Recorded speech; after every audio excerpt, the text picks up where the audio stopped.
Liz, why are we going to IKEA? Because we're going to unite the Democratic Party. And also, I kind of want meatballs.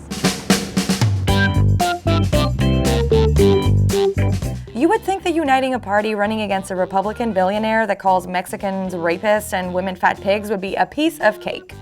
But guess again. Are you voting for Hillary in the fall? No way. No. No. Not at all. No. No, I couldn't. I am not. There's no way in hell I'm voting for Hillary. Despite Hillary clinching the nomination and Bernie himself endorsing Clinton, a large number still refuse to put their support behind the Democratic candidate. Of course, the DNC email leak confirmed what many Bernie Sanders supporters were already feeling, that the party favored Clinton and that they never stood a chance. The Bernie or Bust movement persists, with a YouGov survey showing that only 44% of people who voted for Sanders in the primaries intends to vote for Hillary Clinton come this fall. And this is bad news for her. For instance, in the battleground state of Pennsylvania, polls show that Clinton only has a 1% lead over Donald Trump.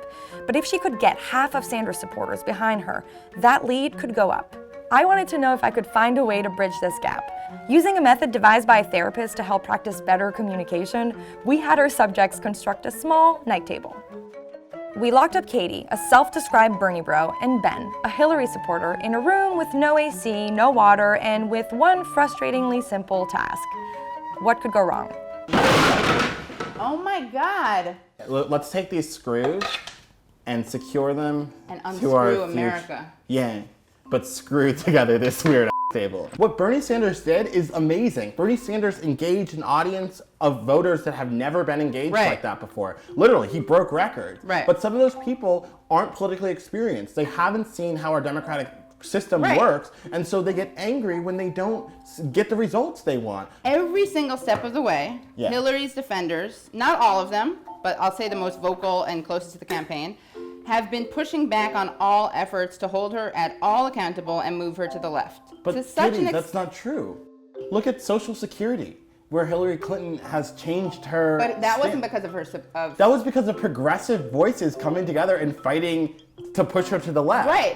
Okay, I'm talking about the people who, and you're not this, but there are lots of supporters of Hillary who attack Bernie people and say that they have to get in line and that they're going to let Trump win. What Donald Trump is trying to do is to make America more hateful, I know more this. racist, He's more terrible. xenophobic. Then oppose him. I am opposing him, but I think you can do it better if you don't try to beat Bernie people over the head and blame them. All I'm saying is that we have a real threat to this country, to marginalized communities across this country, and the way to combat it is to encourage as many people as possible to get out and vote against Trump. And right now, the other option is Secretary Clinton. If you don't like that option, which makes sense for a lot of people, then push her to be more like the person that you want her to be. After almost an hour, they still hadn't reached consensus or successfully built a night table. But still, data shows that although there's some differences between Sanders and Clinton supporters, there's an even bigger ideology gap between Trump and the Bernie camp. So what gives? One factor might be who's voting for Bernie in the first place.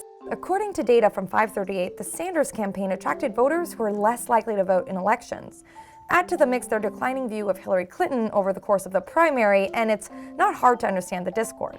So when I spoke to 538's Harry Enton, it wasn't IKEA that he suggested as a solution to Hillary Clinton's Bernie bro woes. What does Hillary need to do to really get a grasp on this coalition of voters? I think one of the things she already did, they adopted a very progressive platform. I think that couldn't get the activists on her side, and then those activists could be thought of as leaders, and people look to them. I mean, for a long time we've been dividing, right? It's a two-party system. It's Republican, Democrat. Could we be seeing a shift in terms of how people affiliate? Could it change to insider and outsider, or establishment or anti-establishment? Absolutely. I mean, we've seen a number of votes in the House over the past few years in which, people who were part of the establishment, so-called, I don't know if that's a necessarily good title, but part of the establishment voted together, while those on the far left and the far right, who are really outsiders, voted together. It's quite possible that, in fact, we do see a multi-dimensional system. In fact, that's the way it's been throughout most of our history. It's only been more recently where we've been able to put things on a left to right spectrum. So why can't things change? There's nothing special about the system we have now.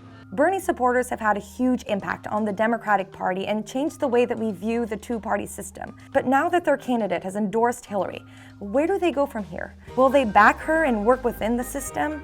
Or will their disappointment encourage them to opt out or vote for a third party? Or they do have another option. Bernie Sanders voters, please vote for Trump. Come on over, the water's fine. We welcome you to the Republican Party. You may not feel comfortable at the beginning. So consider Donald Trump, people. It's for God and country. Come to the other side. We'll welcome you with open arms. I totally welcome all of you Bernie supporters to the Trump team. This is so inspiring. It really shows how we can work together. Not to construct anything or debate, but in theory we can work together. Organized so Hillary Clinton is more electable and doesn't get defeated by Just Trump. cut to that. Because he's better than TPP. Okay, editors, TPP. let's Man. cut there. We got it. We got the shot.